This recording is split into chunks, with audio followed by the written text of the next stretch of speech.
Hey everybody, welcome to the Subprime to Prime YouTube channel. Here, our focus is to get you from subprime to prime, and that all starts with knowing where you want to go on your financial journey.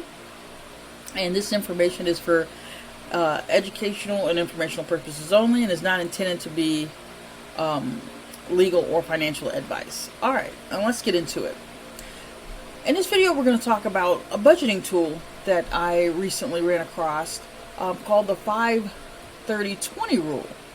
And it's a simple budgeting guideline that kind of helps manage your finances, and it's a great starting point for creating a budget and achieving like a financially stable situation. You want to have a baseline to grow from, basically. And essentially what it is you allocate 50% on your needs, 30% on your wants, and 20% on savings and debt repayment. Now, I would personally flip the 30 and the 20 around to give you a better footing, and then you can switch it back around once you have reached, your debt repayment and savings goals. So, but for right now, we'll keep it as it is, and then you let me know if it's something that you're interested or into. So, the 50%, this category is going to include all essential expenses that you can't easily avoid, and it covers the rent or mortgage, your utilities, your groceries, your transportation, your health insurance, and your minimum loan payments, i.e., student loans and credit card minimums. This is where you're paying just the minimums on those things that have to get paid, and hopefully, again, they're automated. And the idea is that no more than 50% of your after-tax income should be allocated to these necessary expenses. Okay? So it's going to take a little bit of effort and time to really hone in on those things that are absolute essentials. And when you're bucketing them into this 50%, there's a few unforeseen things that may occur. Like every now and again, you might need some maintenance done on the car. You have to have the transportation, so you have to take care of the maintenance in order to keep the transportation moving. Also, when it comes to housing, there's repairs that the house might need and things like that you absolutely have to take care of. And you're always in life trying to budget and save towards that, but sometimes it's like that, and it happens, and you have to be on it.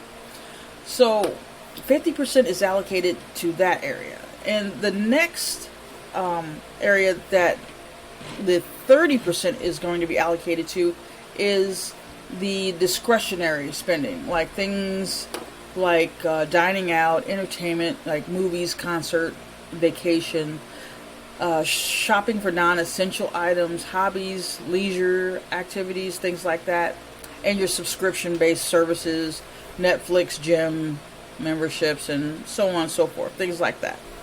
And in this method, it says set aside 30% for those items.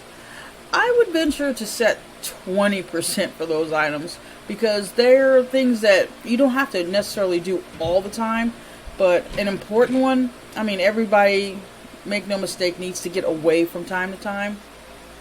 And I would pick the entertainment items that are the most important to you and allocate the 20% towards that. Because, to me, if you do budget the 30% for the savings and debt repayment, it'll accelerate it that much faster, so that you can then kind of shift those numbers around.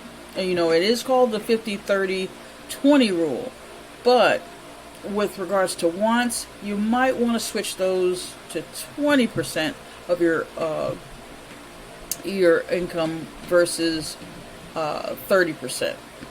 Okay, and so the third bucket is the 20%, and that's in their original plan designed for savings and debt repayment. And this is part of your income that should be allocated to building like financial security and reducing the debt, all at the same time. So you can kind of understand why I would prefer that you switch those and use 30% for savings and debt repayment, because you're not going to quit cold turkey. You're going to still do things that are fun and interesting and exciting for you and your family, but you can do them at a reduced rate for a period of time. Try maybe 12 months or 24 months or something like that.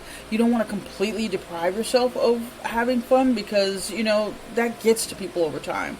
And also, the faster you pay down that debt, the more flexibility you'll have to be able to do more fun things. So just think of it that way.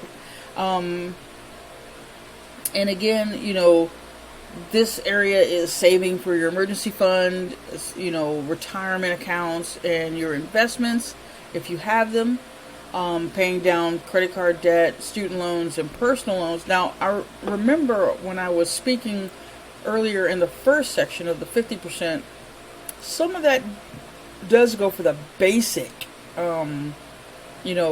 student loans and credit card minimums.